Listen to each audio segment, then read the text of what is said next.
একটি অভিযোগপত্র দায়ের করেছি।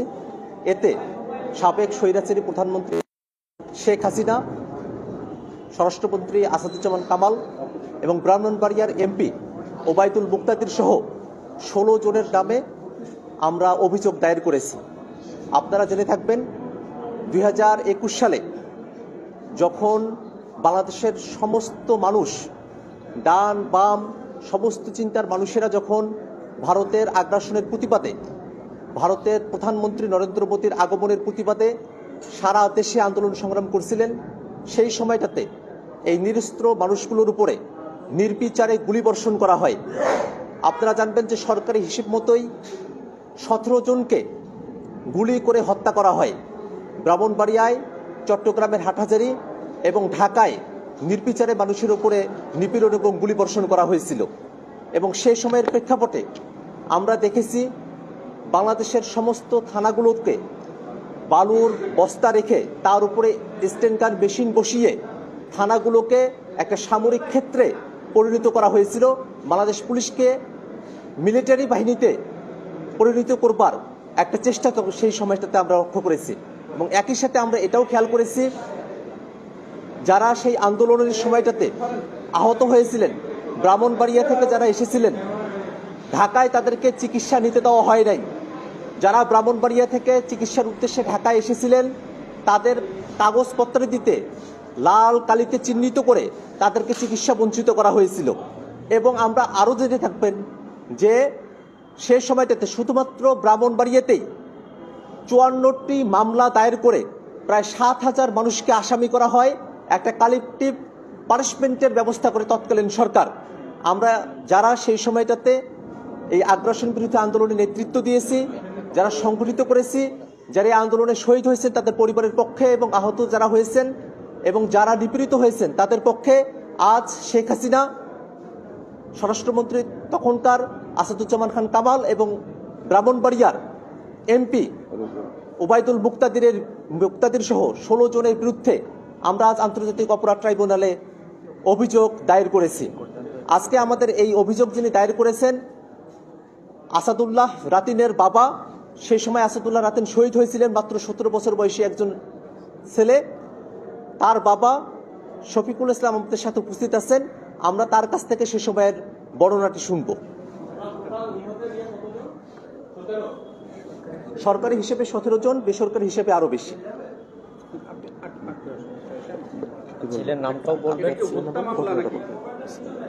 মানবতা বিরোধী মামলা। আমার নাম মোহাম্মদ শফিকুল ইসলাম। আমার ছেলে আসাদুল্লাহ রাতিন, মানে যে গুলিবিদ্ধ হইয়া যে মারা গেছে। আজকে আমি এই অভিযোগ দাখিল করার জন্য আন্তর্জাতিক ট্রাইব্যুনাল আসলাম, যে ন্যায় বিচার পাওয়ার জন্য। এতদিন তো আওয়ামী লীগের ছত্রছায়া আমরা ভিড়তে পারি নাই বা আসার কোনো সুযোগ ছিল না। কোথায় ঘটনা ঘটছে, ঘটনাটা একটু বর্ণনা দেন। ব্রাহ্মণবাড়িয়া আমাদের এলাকাতে, সিলেট, কুমিল্লা সিলেট হাই রোডের পাশে, আমার বাড়ির পাশেই একটা জায়গায় আমার ছেলের গেছিল ডায়াবেটিসের ওষুধ আনতে গেছিল শহরে। আসার পথে দেখছে যে বিশৃঙ্খলা দিকে রিক্সাতে হাইটা আসে একটা গাছের আজকে যে দাঁড়িয়েছিল। ওই মুহূর্তে কিছু পুলিশ আমার ছেলেকে লাঠি দিয়ে ফালাইয়ে তার বউয়ে ফালা দিছে। ফালা দিয়ে ইচ্ছা মতে বন্দুকের বাদ দিয়া যে বেরিয়েছে। বেরিয়ে এসে মনে করছে সে বুঝি মারা গেছে। ওই সময় সে অজ্ঞান। তাই পুলিশ স্টেশনের যে কোনো একটা রুম মনে হয় আছে, ওখানে নিয়ে সব লোক নিয়ে ওই যে ফালাইছে। তো কে বা কাহারা দেখছে রাত্রে প্রায় 12টার দিকে একটা লোক বসে দিছে। একে দিয়া পুলিশ ভ্যান দিয়া কুমিল্লা মেডিকেলে যে ফালাইতে আসছে। তো আমি জিজ্ঞেস করলাম, পরে আবার প্রায় 2:40 আমার ছেলে ফোন দিছে যে আব্বু আমি রাতিন, যে তোমার পাশে কে আছে তুমি তাকে দাও। দেওয়ার পরে সে বললো যে এটা কি ছেলে আপনার? আমি জি আমার ছেলে। তো আপনার ছেলে হয় তো দ্রুত আপনি কুমিল্লা মেডিকেলে চলে আসেন। হ্যাঁ, কুমিল্লা মেডিকেলে চলে আসেন। তো এখানে আমি অ্যাম্বুলেন্স নিয়ে কুমিল্লা মেডিকেলে প্রায় ভোর 5টার সময় উপস্থিত হই। যাই দেখি যে জরুরি বিভাগের সামনে ফ্লোরে রক্ত ভিজা অবস্থায় সুপ কথা সারা শরীরে রক্ত। তো ওইখান থেকে রেফার নিয়ে আমি ঢাকা নিউরোসায়েন্সে নিয়ে গেলাম। ঢাকা নিউরোসায়েন্সে নিয়ে ওইখানে মাথায় সিটি স্ক্যান করাইছে, করে সেটা এরা রেফার করছে ঢাকা মেডিকেলে। তো ঢাকা মেডিকেলে যাওয়ার পরে এরা মানে ইয়ে করছে, বলে এই রুগীর বাড়ি কোথায়? আমি ব্রাহ্মণবাড়িয়া। তুমি গুলি খাই আসছে এখানে, গুলি খাই চিকিৎসা জন্য আসছো? বাংলাদেশে কোথাও তোমাদের চিকিৎসা দেওয়া হবে না, উপরের মহলের নির্দেশ। তা আমি বারবার বারবার বারবার বলতেছি যে স্যার এত স্যার রক্ত, স্যার একটা ফুটো স্যার রক্ত নাই স্যার, একটা রক্ত নেওয়ার ব্যবস্থা করেন, সার্জারি করার ব্যবস্থা করেন। কইছে বেশি কথা কইলে এই যে চেয়ার দিয়ে, প্লাস্টিক চেয়ার দিয়ে বেড়াবো ফেলাইয়া। তাই আমি আর কোনো কিছু বলতে পারি নাই। ওই যে জরুরি বিভাগের ডাক্তারগুলা বিবাড়িতে আসছো এই চিকিৎসায়, বাংলাদেশে কোথাও তোমাদের চিকিৎসা হবে না, কেউ তোমাদের চিকিৎসা করবে না।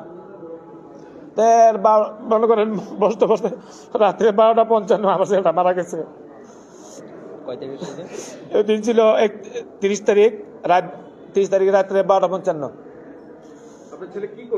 আমার ছেলে মানে একটা কারিগরি, প্রথমে কিছু আলেম প্রকৃতি ছিল, পরে বিদেশ পাঠানোর জন্য কারিগরি ওই যে বিদেশার একটা ট্রেনিং সেন্টার দিয়েছিলাম, ওখান থেকে শিক্ষা আসতো। তো সেই সুযোগ আর আমার হয় নাই আর কি। জি জি, বয়স ছিল কত? 17 বছর। আমি ন্যায় বিচার চাই। এই পুলিশ এবং ডাক্তার যারা যারা ইয়ে করছে তাদের আমি যে ন্যায় বিচার চাই। জি, থানায় গিয়েছিলাম। থানায় প্রশাসনের বিরুদ্ধে কোনো মামলা নেবে না। আসসালামু আলাইকুম। আপনার নামটা আরেকবার বলে দেন। আমার নাম মোহাম্মদ শফিকুল ইসলাম, আমার ছেলের নাম আসাদুল্লাহ রাতিন।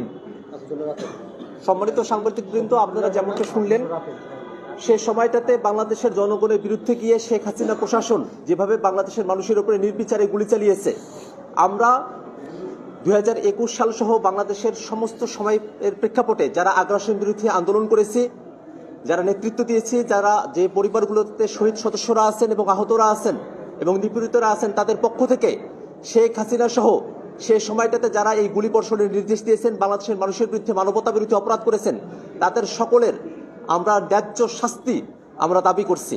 একই সাথে থ্যাংক ইউ আপনাদেরকে, থ্যাংক ইউ।